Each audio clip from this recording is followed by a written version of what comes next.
안녕하세요. 번성교회 아침 묵상입니다.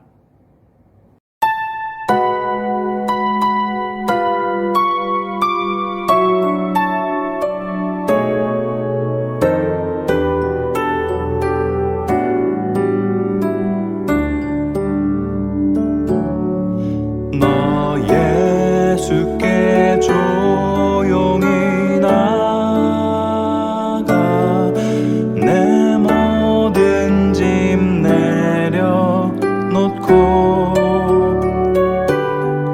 주 십자가 사랑을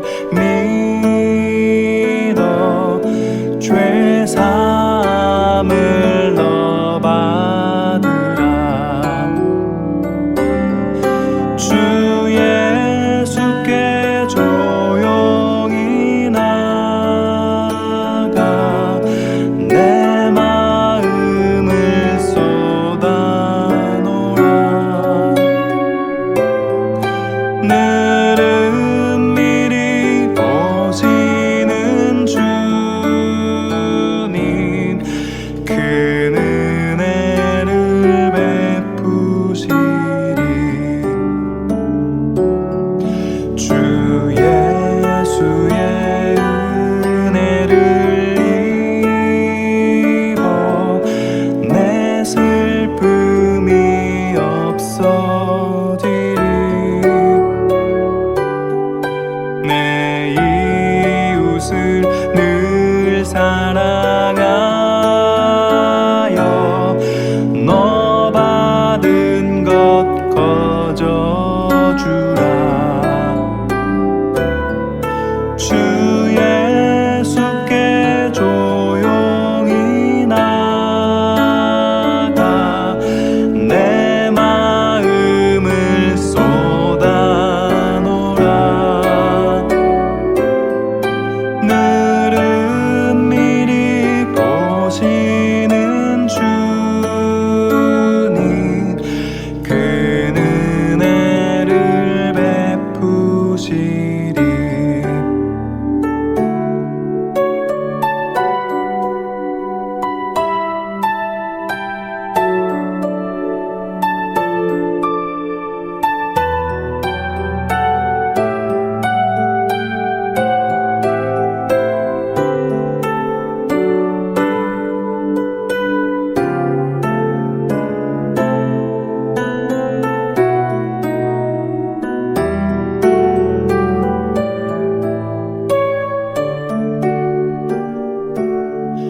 너 주님과 사귀어 살면 새 생명이 넘치리라.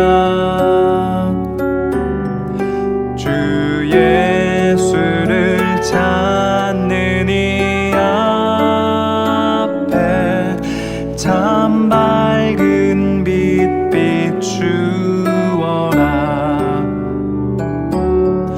주 예수께 조용히 나가 내 마음을 쏟아놓으라. 늘은 미리 보시는 주님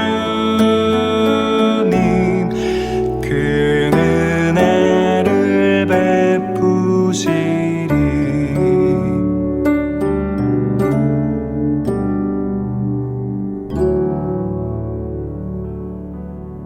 수요일 아침 묵상 시편 76편입니다.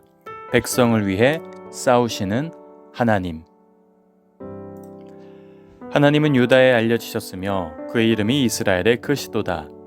그의 장막은 살렘에 있으며 그의 저소는 시온에 있도다. 거기에서 그가 화살과 방패와 칼과 전쟁을 없이 하셨도다. 주는 약탈한 산에서 영화로우시며 존귀하시도다. 마음이 강한 자도 가진 것을 빼앗기고 잠에 빠질 것이며 장사들도 모두 그들에게 도움을 줄 손을 만날 수 없도다. 야곱의 하나님이여 주께서 꾸짖으심에 병거와 말이 다 깊이 잠들었나이다. 주께서는 경외받으리시니 주께서 한번 노하실 때에 누가 주의 목전에 서리이까.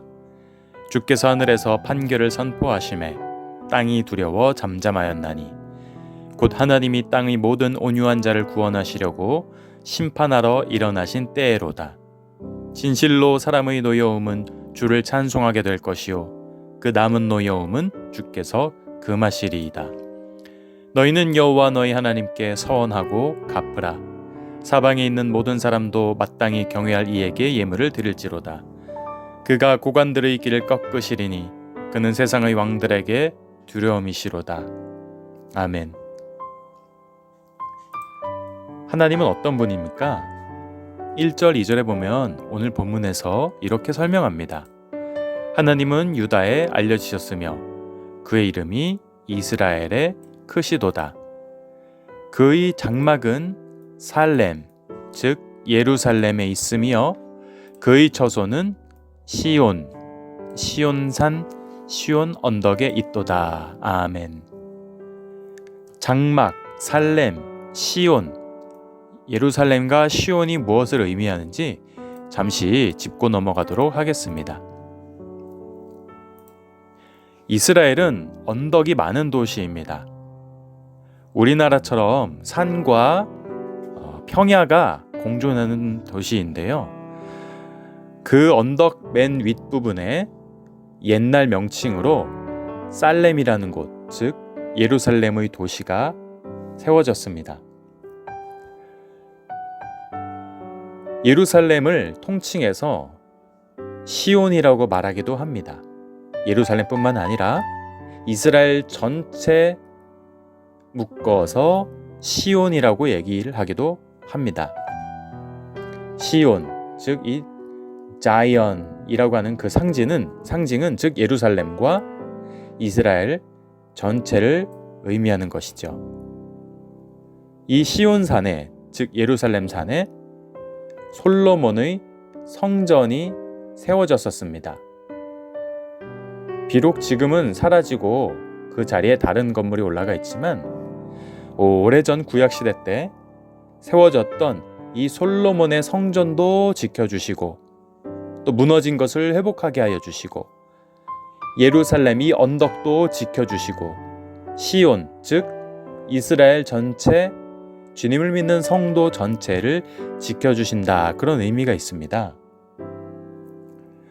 유다, 즉 이스라엘과 남유다라고 할 때 남쪽 이름이었던 이 유다 근처에는 많은 강대국이 있었는데요. 왼쪽에 이집트라는 대도시가 큰 나라가 있었습니다. 그리고 오른쪽 부근에는 아수르라든지 바벨론이라는 그런 큰 나라들이 있었습니다. 이스라엘은 이렇게 이집트와 아수르 틈바구니 사이에서 고래 싸움에 새우등 터진다라는 격으로 많이 힘들어했습니다.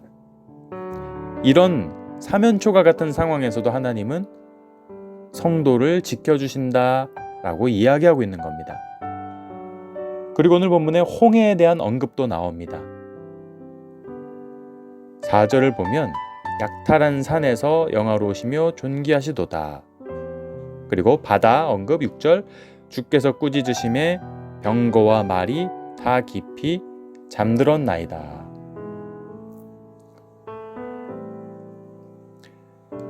시편 76편에 언급되는 이 바다 가운데에서도 강한 자, 그리고 병거와 말조차도 손을 못 쓰게 해주신다라는 이야기입니다. 이집트가 자랑했던 것은 말이었습니다. 즉 군사력이었습니다. 이집트가 자랑하던 이 군사력을 상징하는 말조차 홍해 바다에 빠지고 많은 군사들도 바다에 빠지고 파라오조차 바다에 빠집니다. 하나님의 호통 한마디에 장수들이 영원한 잠에 빠졌다라고 오늘 시편은 이야기합니다. 하나님께서 오늘 본문에서 호통이라는 단어를 사용하십니다.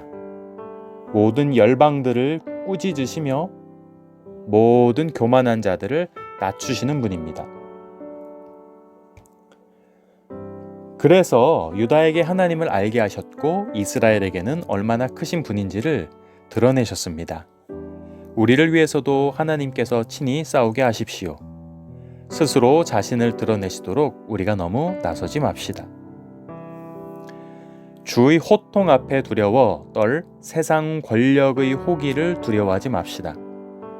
하나님을 부족한 분으로 인식하면 내 인생은 패배로 결론이 나지만 하나님을 승리자로 인정하고 그분의 지휘에 따라 움직이면 승리를 맛볼 것입니다. 그러니 잠들지 말고 묵상의 자리에서 천둥과도 같은 하나님의 음성을 듣고 행하십시오. 9절을 보겠습니다.